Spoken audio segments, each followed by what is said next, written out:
Hi students, welcome to our new class. I am your sociology faculty Ashif. So നമ്മുടെ NIVSന്റെ exam വരികയാണ്. എല്ലാവരും അതിന്റെ hard വർക്കിലും പ്രിപ്പറേഷനിലാണെന്ന് വിശ്വസിക്കുകയാണ്. So ഒരു എക്സാം വരുമ്പോൾ നമ്മുടെ ഹാർഡ് വർക്കിനോട് കൂടെ നമുക്ക് ഉണ്ടായിരിക്കേണ്ട ഒരു കാര്യമാണ് എന്ത്? സ്മാർട്ട് വർക്ക് അല്ലെ. നമ്മൾ ചാപ്റ്ററുകളൊക്കെ കൃത്യമായിട്ട് പഠിക്കുന്നത് നമ്മുടെ ഹാർഡ് വർക്ക് ആണ്. അതിനോട് കൂടെ നമുക്ക് സ്മാർട്ട് വർക്ക് കൂടി വേണം. പ്രീവിയസ് ക്വസ്റ്റ്യൻ പേപ്പർ അനാലിസ് ചെയ്യുക. അതുപോലെ തന്നെ പ്രീവിയസ് ക്വസ്റ്റ്യൻ പേപ്പറിൽ ഏറ്റവും കൂടുതൽ ചോദ്യങ്ങൾ എവിടെയായിരുന്നു, ഏറ്റവും കൂടുതൽ ഫോക്കസ് ചെയ്ത് പഠിക്കേണ്ട ഏരിയ ഏതാണ്, അതോടൊപ്പം തന്നെ ചോദ്യത്തിന്റെ ഘടന, ഒരു ചോദ്യത്തിന്റെ നമുക്ക് വരുന്ന ചോദ്യങ്ങളുടെ സ്ട്രക്ചർ എങ്ങനെയാണ് തുടങ്ങിയ കാര്യങ്ങളൊക്കെ നമുക്ക് മനസ്സിലാക്കണം അല്ലെ. അത് നമ്മുടെ സ്മാർട്ട് വർക്ക് ആണ്. അപ്പൊ ഹാർഡ് വർക്കും സ്മാർട്ട് വർക്കോടും കൂടെയാണ് നമുക്ക് നന്നായിട്ട് മാർക്ക് സ്കോർ ചെയ്യാൻ കഴിയാം. അപ്പൊ നമ്മൾ ഇന്ന് ചെയ്യുന്നത് NIVS +2 പൊളിറ്റിക്കൽ സയൻസിന്റെ പ്രീവിയസ് ക്വസ്റ്റ്യൻ പേപ്പറിൽ ഏറ്റവും കൂടുതൽ റിപ്പീറ്റ് ചെയ്ത് വന്ന കുറച്ച് ചോദ്യങ്ങളും അവയുടെ ആൻസേഴ്സും ആണ് നമ്മൾ ഇന്ന് അനാലിസ് ചെയ്യാൻ പോകുന്നത്. അപ്പൊ ആദ്യമായിട്ട് ചാപ്റ്റർ 3 കഴിഞ്ഞ കുറെ വർഷങ്ങളായിട്ട് ഏറ്റവും കൂടുതൽ റിപ്പീറ്റ് ചെയ്ത് വന്നത് കുറച്ച് 3 ക്വസ്റ്റ്യൻസ് ആണ്. പ്രധാനമായിട്ടും 3 ക്വസ്റ്റ്യൻസ് ആണ്. അവ ഏതൊക്കെ നോക്കാം. First one, identify any 5 difference between state and society. Second question, identify any 5 difference between state and government. And third question, identify any 5 difference between state and nation. ഈ 3 ചോദ്യങ്ങളാണ് കഴിഞ്ഞ കുറേ വർഷങ്ങളായിട്ട് നമ്മുടെ പൊളിറ്റിക്കൽ സയൻസിന്റെ NIVS പൊളിറ്റിക്കൽ സയൻസിന്റെ chapter 3 നിന്ന് കൂടുതലായിട്ട് ചോദിച്ചിട്ടുള്ളത്. അപ്പൊ വളരെ സിമ്പിൾ ആയിട്ടുള്ള ക്വസ്റ്റ്യൻ ആണ്. 3 ക്വസ്റ്റ്യനും വളരെ സിമ്പിൾ ആണ്. വളരെ സിമ്പിൾ ആയിട്ട് നമുക്ക് ആൻസർ ചെയ്യാനും 5 മാർക്ക് സ്കോർ ചെയ്യാനും പറ്റും. അപ്പോ ഈ 3 ക്വസ്റ്റ്യനിലും പൊതുവായിട്ടുള്ള കാര്യം എന്താ? സ്റ്റേറ്റ് അല്ലെ. സ്റ്റേറ്റും ഗവൺമെന്റും തമ്മിലുള്ള വ്യത്യാസം, സ്റ്റേറ്റും സമൂഹവും തമ്മിലുള്ള വ്യത്യാസം, സ്റ്റേറ്റും നാഷണലും തമ്മിലുള്ള വ്യത്യാസം. അപ്പൊ ഇവിടെ നമ്മൾ സ്റ്റേറ്റ് എന്താണ്, അതിന്റെ ഡെഫിനിഷൻ മനസ്സിലാക്കിയാൽ ഏത് ക്വസ്റ്റ്യൻ വന്നാലും, ഒന്നാമത്തെ ക്വസ്റ്റ്യൻ ആവട്ടെ, രണ്ടാമത്തെ ക്വസ്റ്റ്യൻ ആവട്ടെ, മൂന്നാമത്തെ ക്വസ്റ്റ്യൻ ആവട്ടെ, ഏത് ക്വസ്റ്റ്യൻ വന്നാലും നമുക്ക് സിമ്പിൾ ആയിട്ട് ആൻസർ ചെയ്യാൻ പറ്റും. അപ്പോ എന്താണ് സ്റ്റേറ്റ്? സ്റ്റേറ്റ് എന്ന് പറഞ്ഞാൽ ഒരു നിശ്ചിത അതിർത്തിയിൽ രാഷ്ട്രീയമായിട്ട് സംഘടിച്ച ജനങ്ങളുടെ ആ പ്രദേശത്തെയാണ് നമ്മൾ എന്ത് പറയുന്നത്? സ്റ്റേറ്റ് എന്ന് പറയുന്നത്. അതൊന്ന് മനസ്സിലാക്കുക. ഒരു നിശ്ചിത അതിർത്തിയിൽ രാഷ്ട്രീയമായിട്ട് സംഘടിച്ച ജനങ്ങളുടെ ആ പ്രദേശത്തെയാണ് നമ്മൾ എന്ത് പറയുന്നത്? സ്റ്റേറ്റ് എന്ന് പറയുന്നത്. സ്റ്റേറ്റിന് പ്രധാനമായിട്ട് 4 അനിവാര്യ ഘടകങ്ങളാണ്. ഏതൊക്കെയാണ്? പ്രദേശം, അഫ്കോഴ്സ് ഒരു പ്രദേശം വേണം സ്റ്റേറ്റിന് അല്ലെ. സെക്കൻഡ് വൺ എന്താണ്? പോപ്പുലേഷൻ, ജനങ്ങൾ വേണം. തേർഡ് വൺ സവേണിറ്റി, പരമാധികാരം വേണം. ആൻഡ് ലാസ്റ്റ് വൺ ഒരു ഗവൺമെന്റ് വേണം. ഈ 4 ഘടകങ്ങൾ ഏതൊക്കെയാണ്? പ്രദേശം, ജനങ്ങൾ, പരമാധികാരം, അതുപോലെ തന്നെ ഗവൺമെന്റ് അല്ലെങ്കിൽ ഭരണകൂടം. ഈ 4 ഘടകങ്ങൾ എന്താണ്? ഒരു സ്റ്റേറ്റിന് അത്യാവശ്യമാണ്. അപ്പൊ ഈ ഒരു ഡെഫിനേഷൻ മനസ്സിലാക്കുന്നതോടുകൂടെ ഈ 3 ചോദ്യങ്ങൾക്ക് നമുക്ക് സിമ്പിൾ ആയിട്ട് ആൻസർ ചെയ്യാൻ പറ്റും. സോ നമുക്ക് ഫസ്റ്റ് ക്വസ്റ്റ്യൻ നോക്കാം. വാട്ട് ആർ ദ ഡിഫറൻസ് അല്ലെങ്കിൽ explain any 5 difference between state and government. So first difference നമുക്കൊക്കെ അറിയാം. എന്താണ്? രാഷ്ട്രത്തിന് 4 ഘടകങ്ങളുണ്ട്. ഏതൊക്കെയാണ്? ജനങ്ങൾ, പ്രദേശം, പരമാധികാരം, ഗവൺമെന്റ്. ഇതാണ് രാഷ്ട്രത്തിന്റെ 4 ഘടകങ്ങൾ.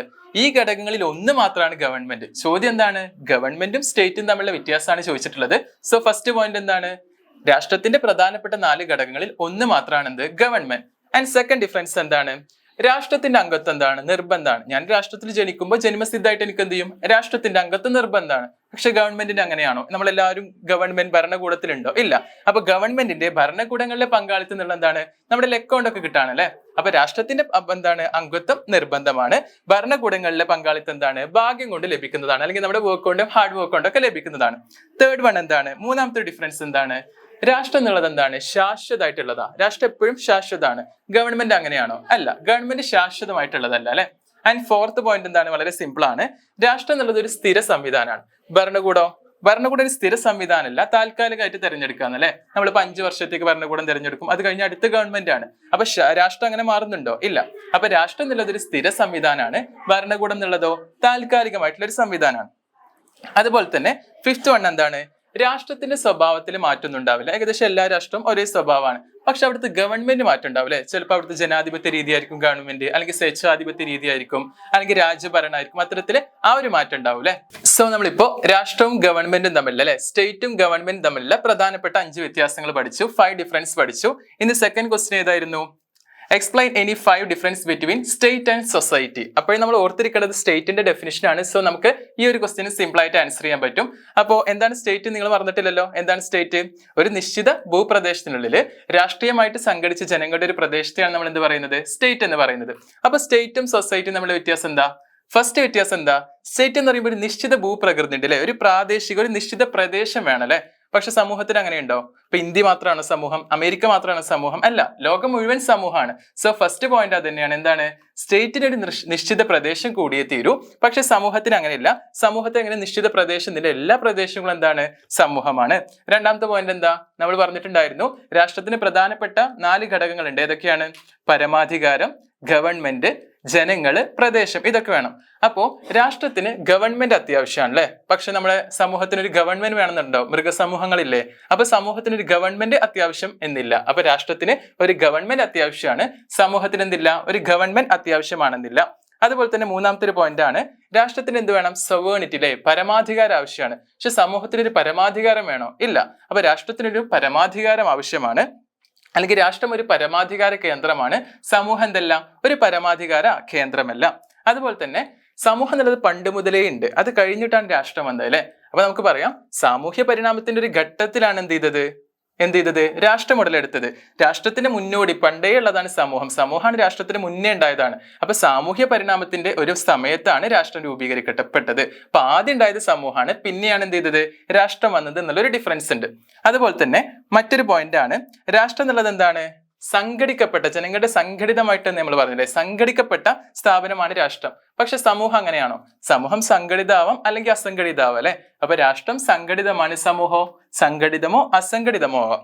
മറ്റൊരു പ്രധാനപ്പെട്ട പോയിന്റ് നമുക്ക് സിമ്പിൾ ആയിട്ട് കണക്ട് ചെയ്യാൻ പറ്റുന്നതാണ്, സമൂഹം എന്നുള്ളത് എന്താണ്?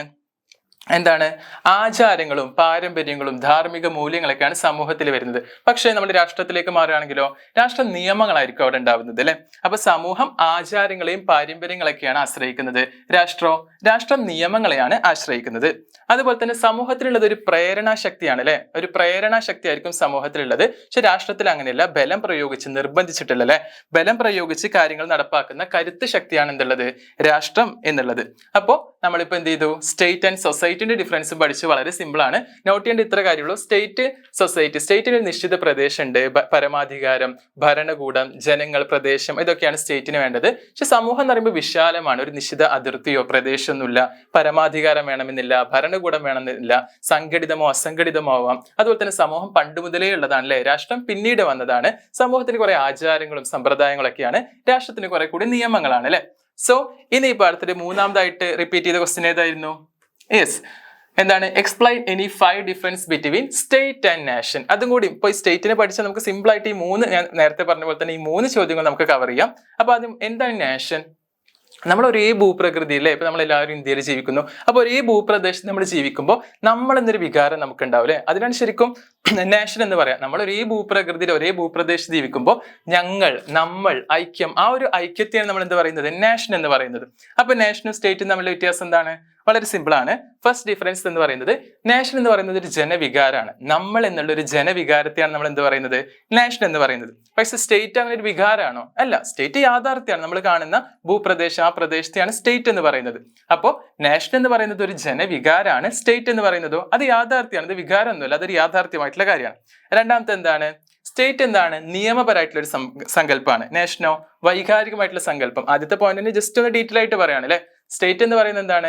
കുറച്ചും കൂടി നിയമപരമായിട്ടുള്ള സങ്കല്പമാണ്, നിയമങ്ങളും ചട്ടങ്ങളൊക്കെ ഉള്ള നിയമപരമായിട്ടുള്ള ഒരു സങ്കല്പമാണ്. നാഷൻ എന്ന് പറഞ്ഞാൽ വൈകാരികമായിട്ടുള്ള സങ്കല്പമാണ് വരുന്നത്. അതുപോലെ തന്നെ സ്റ്റേറ്റ് എന്താണ്? വസ്തുനിഷ്ഠാണ്. സ്റ്റേറ്റ് യാഥാർത്ഥ്യമാണ്, വസ്തുനിഷ്ഠാണ്. നാഷൻ എന്ന് പറയുമ്പോൾ നമ്മൾ പറഞ്ഞു വികാരമാണ്, വൈകാരികതയാണ്. അപ്പൊ കുറച്ചും കൂടി നാഷൻ എന്ന് പറയുന്നത് ആത്മനിഷ്ഠമായിട്ടുള്ള വസ്തുതയാണ്. സ്റ്റേറ്റ് എന്ന് പറയുന്നത് വസ്തുനിഷ്ഠാണ്, നാഷൻ എന്താണ്? ആത്മനിഷ്ഠമായിട്ടുള്ള വസ്തുതയാണ്. അതുപോലെ തന്നെ സ്റ്റേറ്റ് എന്താണ്? നിയമവിധേയാണ്. നിയമങ്ങളൊക്കെ ഉള്ള നിയമവിധേയമായിട്ടുള്ള ഒരു ഭൂപ്രദേശത്തെ നമ്മൾ സ്റ്റേറ്റ് എന്ന് പറയുന്നത്. അപ്പൊ സ്റ്റേറ്റ് നിയമവിധേയാണ്. നാഷൻ ഒരു മാനസികാവസ്ഥയാണ്. അതാണ് ഇതിൽ ഏറ്റവും കോർ പോയിന്റ്. സ്റ്റേറ്റ് നാഷൻ നമ്മൾ വ്യത്യാസത്തിൽ നമ്മൾ കോറായിട്ട് മനസ്സിലാക്കേണ്ടത്, നാഷൻ എന്ന് പറഞ്ഞാൽ ഞങ്ങളുടെ പ്രദേശം, ആ ഒരു ഐക്യം അല്ലെങ്കിൽ ആ ഒരു ഞങ്ങൾ എന്ന വികാരത്തെയാണ് നമ്മൾ നാഷൻ എന്ന് പറയുന്നത്. പക്ഷേ സ്റ്റേറ്റ് ഒരു വികാരമാണോ? അല്ല, സ്റ്റേറ്റ് ഒരു യാഥാർത്ഥ്യമാണ്, നിയമവ്യവസ്ഥയാണ്, തുടങ്ങി ഒരു നിയമവിധേയാണ് സ്റ്റേറ്റ്. അതുപോലെ തന്നെ നമ്മുടെ നാഷൻ എന്ന് പറയുന്നത് ഒരു മാനസികാവസ്ഥയാണ്, ഞങ്ങൾ എന്ന ഒരു ഐക്യം പോലെ ഒരു മാനസികാവസ്ഥയാണ്. സോ ചാപ്റ്റർ 3 വരുന്ന 3 ക്വസ്റ്റ്യൻസ് പ്രധാനമായിട്ട് നമ്മളിപ്പോൾ ഡിസ്കസ് ചെയ്തു. ഒരു ക്വസ്റ്റ്യനും കൂടി ഉണ്ട്, what is the difference between state and association. അപ്പൊ ഇതിന്റെ ഉത്തരങ്ങൾ തന്നെയാണ് അതിലേക്കും കണക്ട് ചെയ്തിട്ട് നിങ്ങൾക്ക് സിമ്പിൾ ആയിട്ട് ആൻസർ ചെയ്യാവുന്നതാണ്. അപ്പൊ കഴിഞ്ഞ വർഷങ്ങളിലായിട്ട് ഏറ്റവും കൂടുതൽ ചാപ്റ്റർ 3 ചോദിച്ച 3 ക്വസ്റ്റ്യൻസ് ഏതൊക്കെയാണ്? What is the difference between state and society? What is the difference between state and government? What is the difference between state and nation? So state എന്താണെന്ന് മനസ്സിലാക്കുക, ഡെഫിനിഷൻ മനസ്സിലാക്കുക. സോ സിമ്പിൾ ആയിട്ട് നിങ്ങൾക്ക് ഈ 3 ക്വസ്റ്റ്യന്റെയും answer ചെയ്യാൻ പറ്റും. Okay.